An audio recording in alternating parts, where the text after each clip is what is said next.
มื้อนี้พาลูกพาหลานมาเที่ยวสวรรค์พราหมณ์พี่น้องบรรยากาศข้างในสิเป็นจั่งใดก็เข้าไปติดตามชมนำกันเนาะพี่น้องเนาะไปกันเลยพี่น้องเข้ามาโซนตะมิดก็ให้อาหารนกกระจอกเทศเนาะพี่น้องเราต้องใช้ไม้เสียบกล้วยก่อนนะพี่น้องจะให้อาหารได้เราเสียมือใส่พัดยันต่อตาได้พี่น้องต้องใส่ไม้ยาวๆเดเข้าไปขึ้นขี้ก็ได้ยุดเอ้ยบรรยากาศก็โอ้ยเรียบเศร้าเนาะอากาศหนาว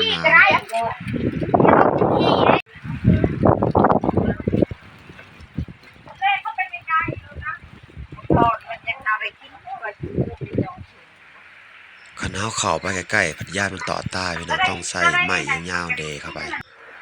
จะให้อาหารได้เนาะเด็กน้อยให้ไปลอกเกลือก่อนแล้วอันเดบุแม่นลูกมันบ่แถวนั้นมาโซนที่2ก็จะเป็นไก่ต๊อกไก่ป่านกยูงกระต่ายหลายอย่างเลยพี่น้อง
มันบุกไป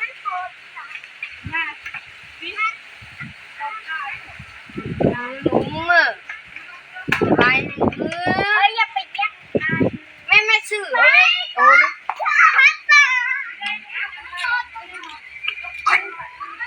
พาลูกพาหลานมาเที่ยวเนาะบ่เพิ่นบ่เคยมาเที่ยวแบบนี้เนาะพากันตื่นเต้นกันใหญ่เด้อพี่น้องม่วนแห้งหลายว่ะ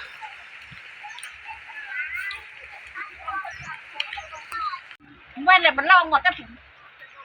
แข่งมาแล้วมีคนละขัง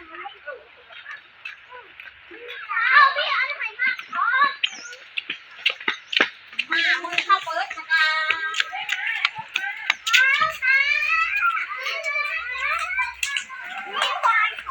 มาโซนที่3ที่4ก็สิมีม้ามีควายเนาะพี่น้องควายก็มีแม่อาหารหน้ามันเป็นอย่างอาหารหน้าผัดอะไรซื้อผัดเกลือกันเลยอาหารหน้ามันเป็นด้วยควายมันไม่หยุดมีควายค่ะอะไรควายมันแม่เด็กยิงแควเสร็จแล้วชุบจับควายจับม้าเห็นเกิดในสนามไปจุกเอามันเป็นแสดงหนังระวังเด้อมันเต็มนอกมันชุบกูไล่นะกูมากูอยากมีควายแสดงออกดิเอาเด็กออกเล็กมากว่ะเคยเห็นมั้ยนั่นคือเสียงงูอ่ะควายเป็นก็ตีบน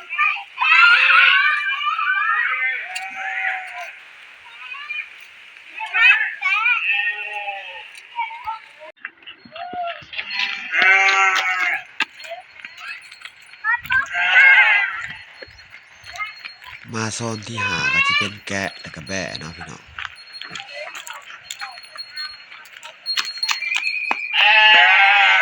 ไปซ้ำยกเขาออกมาค่ะเขา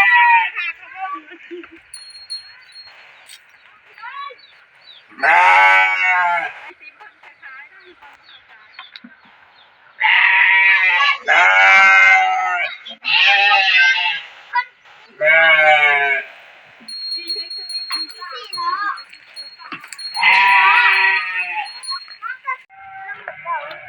ซนห่านนั่นตัวน่ะเนาะโซนห่าน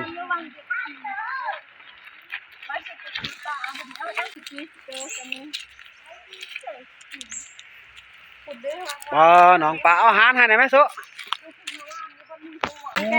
อยากจะสั่นอยากแห้งบ่อู้ใส่ไปเกลือปลาครับไป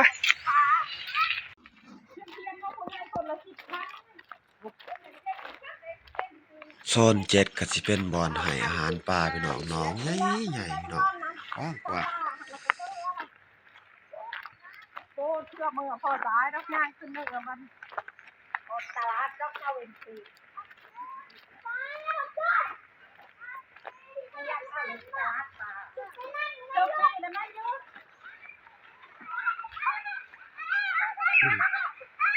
บรรยากาศดีแห้งพี่น้องยามเช้าโอ้ยสุดยอดเลยแต่หนาวแห้งเนาะพี่น้อง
ไม่ชอบมันไม่ไปเกลือยุ่ง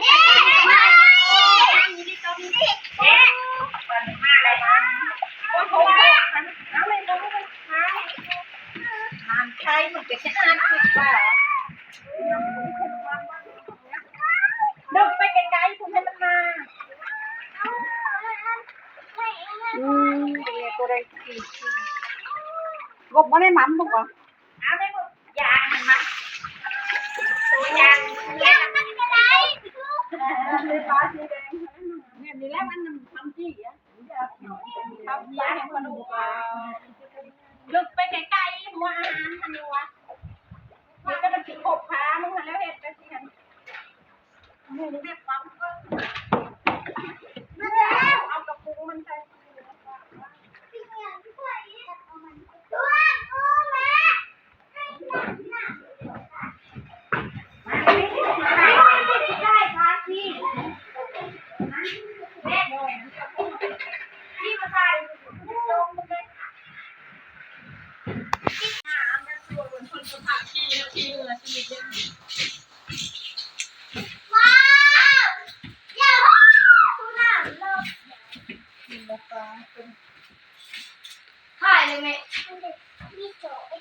มาแล้วเรามันมุ่งอยู่กันโหดโหดเองอ่ะเราส่งยาให้ส่งสวย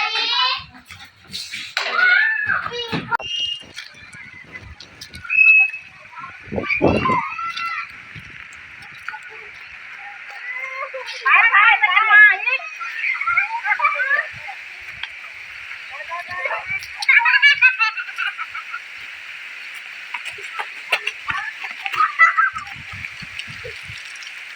เนี่ยน้องเป็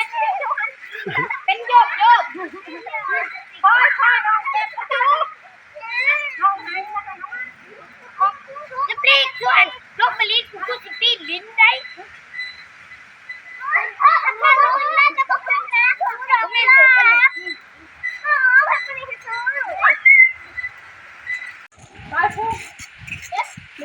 ว่าทางนี้แล้วเขาคนติดตามเขาเด็กน้อย ไปลูกไปเมื่อบัดนี้โอ้ช้าง เบิ่งใครเราก็จะเทศไปลูก